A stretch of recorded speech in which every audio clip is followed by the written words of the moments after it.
Fala, meus amigos, minhas amigas ligados aqui no Dois Toques, a casa do futebol, pra gente falar de Jorge Sampaoli no Atlético Mineiro. Fala pra mim, qual é a chance disso dar certo? Você, torcedor do Atlético, você, secador do Atlético, você que tá indiferente ao Galo, qual é a chance que isso tem de dar certo? Será que rola? Enfim, vamos analisar aí os últimos trabalhos do Sampaoli. E vamos falar também de Série B, galera. Pouca gente dá atenção, né? Não tá uma Série B bombástica, né? Porque você tá sem clube de grande apelo, né? Você tem clubes grandes lá, mas não tem um clube de apelo. Mas tem jogadores que estão arrebentando, hein? Será que caberiam? Alguns jogadores da Série B caberiam em clubes da Série A? Eu tenho um jogador, para mim é o grande destaque dessa Série B e ó, preferiu ficar no Remo, hein? Teve proposta de clube da Série A e preferiu ficar no Remo.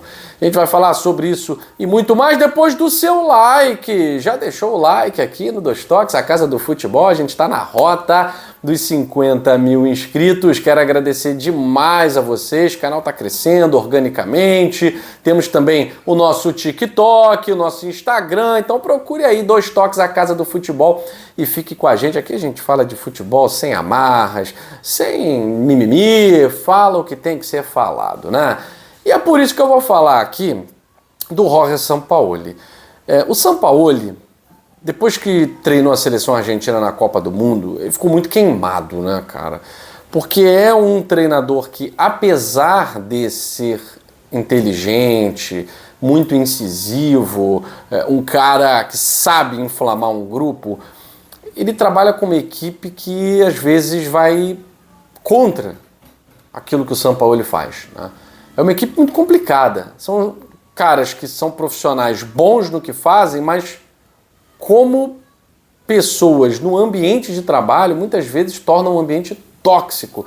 A gente viu o Flamengo do Sampaoli. O Flamengo do Sampaoli era um desastre completo. Até soco na cara teve, né? Até soco na cara do Pedro teve. Tudo bem que o Pedro também irritou até o Felipe Luiz. Ó, para irritar o Felipe Luiz, caramba, hein? Mas partir para agressão assim eu acho bizarro, né? É uma bizarrice muito grande. Acabou gerando a demissão de todo mundo. Mas vamos lá, Jorge Sampaoli no Atlético Mineiro. O Sampaoli ganhou um campeonato mineiro com o Galo. Beleza, até o Cuca ganhou, né? O Cuca também ganhou o campeonato mineiro agora, e daí? Isso aí não é parâmetro para nada há muito tempo.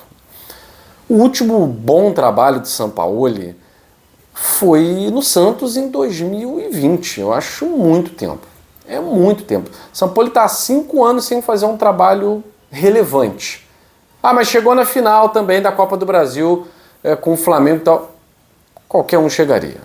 O time que o Flamengo tinha nas mãos, qualquer um chegaria na final da Copa do Brasil com o Flamengo. E perdeu para um São Paulo muito modesto, né? Para um São Paulo muito operário. Porque o Sampaoli já tinha perdido o comando do Flamengo há muito tempo. O Flamengo estava jogando na base, uma vez Flamengo, sempre Flamengo, e vambora, né? Então o trabalho do Sampaoli nos últimos anos não tem sido um trabalho de destaque. Tem sido um trabalho de problemas. Tirando o Santos, que ele fez milagre em 2020, com aquele time ruim do Santos, ele fez milagre, chegando a uma final de Libertadores da América. O Santos até tentou o Sampaoli, mas o Sampaoli fez as exigências dele e tá certo. Não quero Neymar com nenhum privilégio, quero tirar isso, quero tirar aquilo, não vai jogar jogador A, jogador B da base, não vou subir para fazer média, né? E o Santos não aceitou. Com o Pires na mão, o Santos não aceitou. Até pegou um treinador de verdade, um Pablo Vojvoda. Só não sei se vai dar certo lá no Santos, né? Mas qual é a chance do Sampaoli dar certo num time como o Atlético Mineiro? Por que eu digo isso? Porque é um time cheio de vaidades. É um time que tem vários jogadores que talvez pensem que estão acima do bem e do mal. Você tem líder de elenco que é o Hulk, você tem um jogador muito vencedor que é o Rony, você tem o Gustavo Scarpa, que também é um cara de destaque. É muita gente com ego, vaidade, e o Sampaoli que é o suprassumo da vaidade, né? Qual é a chance disso dar certo no Atlético Mineiro? Olha, não sei. Muito pouca. Para sorte, o Sampaoli tem um campeonato acessível, que é a Sul-Americana. O Atlético Mineiro, de todas as equipes da Sul-Americana, para mim, ainda é a melhor, né? Que são equipes de segunda linha. Acho que Atlético Mineiro e Fluminense disputam aí essa Sul-Americana, talvez com a Universidade de Chile, né? Que é uma equipe bem arrumadinha. A Universidade de Chile, gosto do futebol da Universidade de Chile, que acabou se classificando aí nesse imbróglio todo contra o Independiente, né? Bom, enfim, quero saber o que vocês pensam sobre isso. Vamos lá, Série B. A Série B tá definida, né? Mas tem alguns clubes que já estão descolando. É o caso do Coxa, que finalmente vai voltar para a primeira divisão, isso é certo, né? Então, Curitiba e Goiás, nesse momento, estão mais próximos. Curitiba, líder da Série B, seguido pelo Goiás, pela Chapecoense e pelo Criciúma. Chapecoense e Criciúma se enfrentam nessa rodada. E quem está ali na cola é o Remo, que ganhou do Amazonas fora de casa. E é exatamente do Remo que vem um jogador que para mim é o grande destaque dessa Série B, que é o Pedro Rocha. Vocês conhecem o Pedro Rocha, jogador do Cruzeiro, ex-jogador do Cruzeiro, ex-jogador do Flamengo. Né? Nunca teve um grande destaque no Flamengo, chegou a ter minutagem. E o Pedro Rocha chegou a ser sondado, consultado por clubes da Série A. Teve um clube da Série A que esteve perto de levar o Pedro Rocha.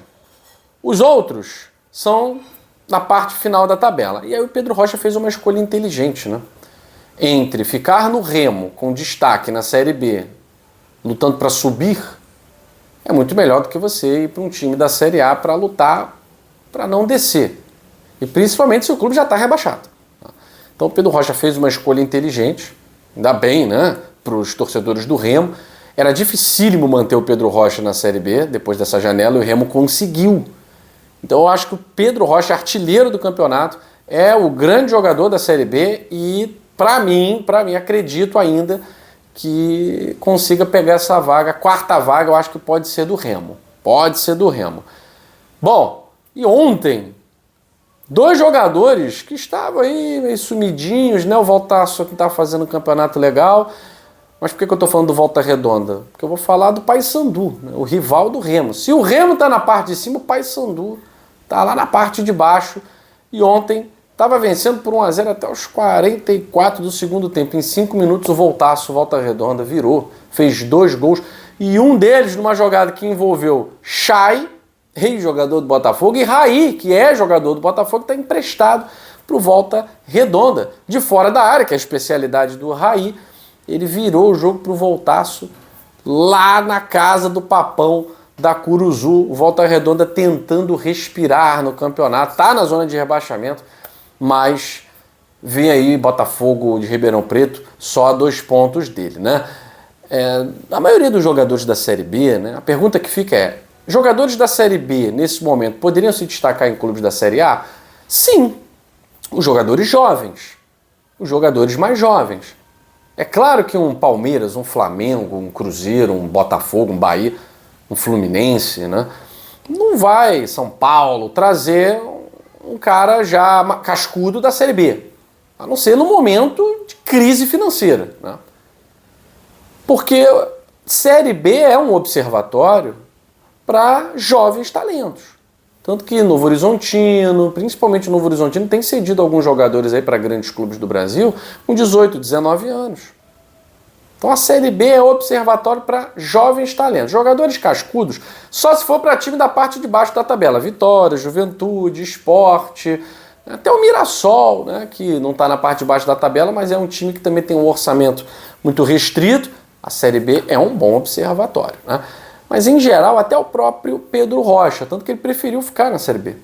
Agora, jogadores como o Chay, o Raí ainda é jovem, né? Então, de repente, tem valor, pode ainda se mostrar, mas jogadores mais experientes, é difícil realmente voltar para o cenário da Série A, porque com a capitalização do futebol, hoje a Série A está aqui. A Série B está aqui embaixo em termos de nível técnico, a diferença é abissal, é muito grande. Se dentro da Série A você tem quase 2 campeonatos, um nas equipes de cima e o outro na galera de baixo, imagine comparando com uma Série B. Então, claro que os recursos, os reforços, têm que ser muito bem capitaneados aí por uma equipe de scout, porque senão você acaba trazendo problema e não reforço, né?